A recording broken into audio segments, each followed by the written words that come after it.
Et à côté de vous, Olivier Et en Mine. parlant de vapeur, Ah, ouais. je vous fais les transitions, Ouais. j'essaie. Ça reste un physique. Bonjour. C'est The Most.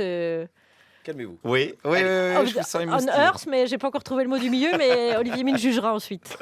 Bon, aujourd'hui, j'ai joué au journaliste sportif. Voilà, journaliste sportif, un des plus beaux oxymores de la langue française en passant. Si on continue comme ça, un jour, Albert Londres recevra le prix Gérard Rolls. À titre posthume, on y va tout droit. Alors, pourquoi journaliste sportif ? Parce que je suis allé à Roland-Garros ce matin. Le tournoi de tennis où quand on vous parle de 40 balles, on ne sait pas s'il s'agit d'équipement sportif ou du prix de la bouteille d'eau. Parce que, on va pas se mentir, c'est pas donné cette histoire.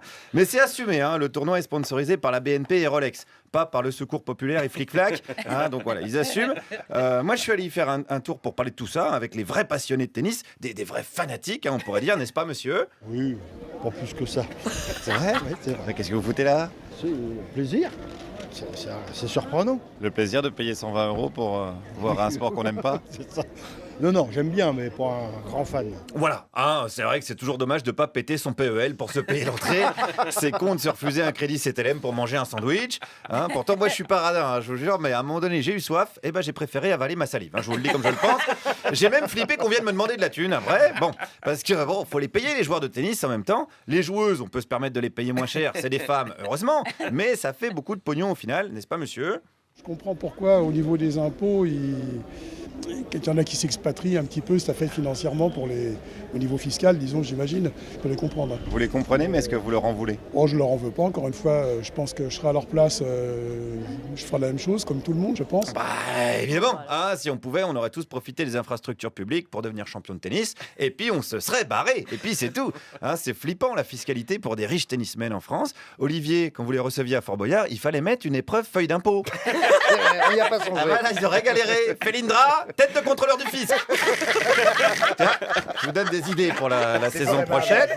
Bon, même s'il faut être, on a bien l'image. Hein, même s'il faut être honnête, les joueurs de tennis, c'est pas les pires. Mais à la limite, c'est pas tellement eux que j'ai l'impression que c'est surtout au niveau des entreprises, de patrons d'entreprises, des choses comme ça. C'est peut-être ceux-là, à la limite, qu'il faudrait. J'ai rien contre les gros patrons, hein, je sais pas. Vous faites pas de racisme anti-gros patron. Non. Eux aussi, encore une fois, j'avais qu'à faire comme eux. Ah, c'est vrai ça, on avait qu'à naître dans la famille Bolloré après tout. Hein, qu'est-ce que vous êtes cons aussi avec vos familles de loose là. Juliette, c'est encore pire. Elle est née dans la famille Arnaud, mais pas la bonne. Pas celle de Bernard. C'est vraiment la loose de la loose quoi. C'est la loose au carré, Juliette Arnaud. C'est comme si un SDF s'appelait Rockefeller quoi. Bon, revenons à nos moutons, pas Rothschild du tout. Est-ce qu'il faudrait pas davantage contrôler fiscalement les sportifs qui jouent pour la France ? J'ai pas trop d'avis non plus, je sais pas. Vous êtes un peu neutre, j'ai l'impression. Oui, voilà, tout à fait. Vous êtes un peu suisse. Non, pas suisse, non, je voudrais bien des fois, mais non, mais je... Je me demande si vous n'avez pas un compte caché du coup. Ah non, pas du tout, alors non, hélas, non, je serais peut-être pas ici. Non, il serait pas là, il serait sur le cours de tennis, parce que je sais même pas pourquoi il s'emmerde à mettre les drapeaux de toutes les nationalités. Il devrait mettre seulement celui des îles Caïmans, et puis ça irait plus vite. Ou un signe dollar, ou la tête de Christine Lagarde, je sais pas, on comprendrait quoi. D'ailleurs, il y a une Française qui s'emmerde même plus. Pour la Coupe Davis, finale France-Suisse, moi j'ai soutenu les Suisses. Hein. Ah bon ? Ah bah ouais. Mais pourquoi ? Ah, Wawrinka, Federer, ça fait rêver quand même. Mais, De toute façon, c'était la Suisse qui gagnait quoi ouais. qu'il arrive. Oui, mais bon, les vrais Suisses quoi. Oui, il y a les vrais Suisses et les faux Suisses. Voilà. C'est compliqué de s'y retrouver. Hein. Franchement, on dit que l'international, c'est un truc de gauchiste. Ça fait longtemps que ceux qui ont de la thune ont mis en pratique. Je sais pas quand c'est la lutte finale, mais la lutte fiscale, en tout cas, ils l'ont gagnée.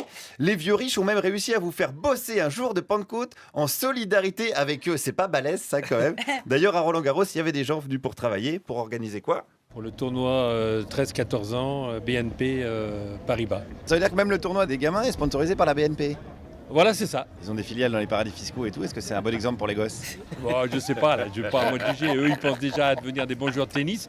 Alors peut-être qu'en devenant des bons joueurs de tennis, ils pensent aussi à l'argent qu'ils vont gagner. C'est le propre des rêves. Hein.